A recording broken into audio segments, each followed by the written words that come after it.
This is Greg, and he's going to jail for a while.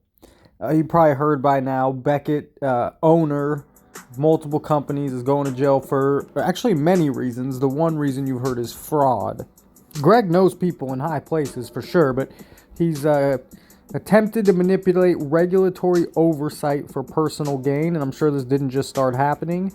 Number two was for bribery of the North Carolina Insurance Commissioner, trying to bribe to secure favorable treatment for his business and insurance company. So, insurance companies are very valuable, arguably much more valuable than Beckett. Fraudulent insurance schemes created deceptive financial transactions availing billions to mass losses. Now, most of these don't have anything to do with Beckett, just the larger grand scheme of his businesses. Money laundering, a $2 billion scheme, and deceptive circular transactions.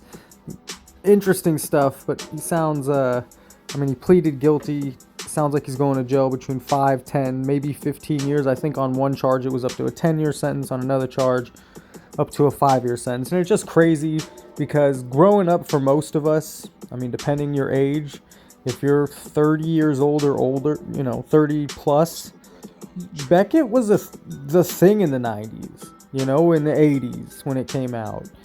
Even in the early 2000s, you needed a Beckett. It's where you could value your collection, your cards, what you pulled, what you traded for. It was always interesting who was going to be on the Beckett. That one right there was classic. Magic coming back. I believe, I want to say it came back in, 96 would have been Kobe's rookie year, so I'm going to say like 94. He's playing with Nick Van Jones. Now I'm getting sidetracked here, but it's just hard to imagine the fall. I believe Beckett himself, or whoever owned it with him, sold it in 2005, and that company only held it for 3 years, and they sold it to eventually Greg's company or ownership group. And Beckett has just been driven around. So move into the future, or just rest of this video real quick. We're going to cover two things. One, what I think is going to happen to Beckett. And two, right now, we're going to get into their current numbers because it's sad and it continues to fall where other grading companies' numbers are so high. And so let's look at that now. So in October 2024, they graded 50,000 cards. And this month, November, it's 34,000. That's down 43% year over year, 32% from the month to month. It's unreal how the fall from Beckett. And look at the numbers the other companies are doing. What's going to happen here is Greg is going to be, or his company is going to be forced into liquidating most of their assets, including Beckett.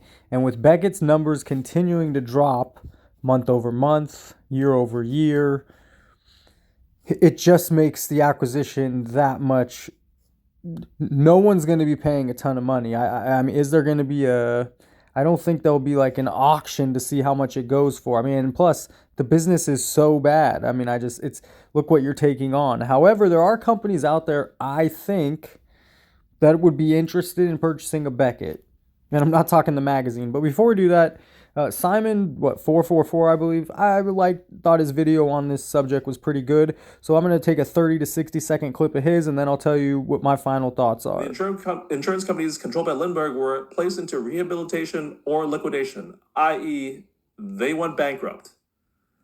And in one of my previous videos, I talked about a couple of lawsuits that were filed against Beckett that alleged, and you can see here, hopefully this you're able to see this, Beckett was given a $100 million loan, and basically Greg took all the money, is the gist of this lawsuit filed by a former executive at Beckett. And the items that were used as collateral for this $100 million loan to Beckett was all of Beckett and Beckett Holdings' assets. And, well, Greg took the money and ran. So the $100 million isn't going to be able to be paid back. And Greg owes a lot of money to a lot of people. And that probably means that he's going to have to sell off a bunch of the stuff he owns to pay back the money, because you don't wake up overnight and pay back $2 billion. So that probably means that Greg is going to have to sell the company, Global Growth, that owns Beckett, which probably means Global Growth then gets liquidated. Now, from what I'm reading, like I said, Greg knows people, and so what I'm reading says that, you know, this liquidation stuff or law stuff could take a really long time. So who knows? Maybe a company comes in and just offers a sweet offer that Beckett's going to take because they owe a lot of money.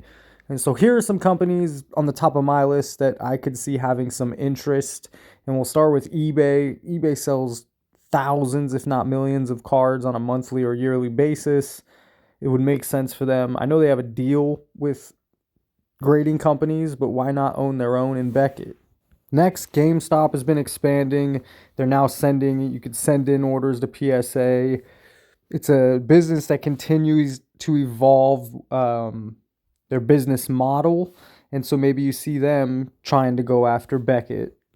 A lot of speculation for people. Fanatics might try to go after Beckett. You know, they own Topps, and Topps is now printing everything. It'd just be a bad look for the hobby that the printer, the same company that owns the company printing all of it, is also grading them. It's a bad look. I hope Fanatics doesn't buy it. America, your top monopolies are not legal, but it just seems like they're all over the place. Maybe not legally, but man, and I could see it making a lot of sense for Beckett to just take out all competition, own all three big companies, and I don't see it being too far-fetched that Collectors Universe, who owns PSA, tries to acquire Beckett. That being said, with Panini losing all the rights to Fanatics and Topps, could you see Panini trying to stronghold or stay in the market by buying Beckett and staying relevant? It'd be interesting. Panini still does print cards, I believe soccer cards. I don't know. Topps seems to have bought everything, so maybe I'm wrong. I don't know. At least here in America, it's going to be pretty much all Topps. One of the better business model website companies that's been able to get any business or like long-term business away from eBay is ComC. ComC is established. It's a good product. It's a good service. And who's to say they don't want to own Beckett? Finally, you can never have a conversation without bringing up Ken Golden, if nothing else, for the cachet and the big hit and the publicity of it. But you could always see Golden Auctions or Ken Golden trying to acquire Beckett. Of these companies, who do you think is the front runner? Who did I leave out? Who do you think is going to buy Beckett? Or is Beckett just going to die, and go bankrupt, which would be something else that's also definitely a possibility? If you enjoyed this video, hit the like button, subscribe. As always, thank you for watching and have a great day. What up, everybody? This is Robert Ory, aka Big Shot Bob, and you're watching Professional Sports Cards. Hey, by the way, go buy my rookie card.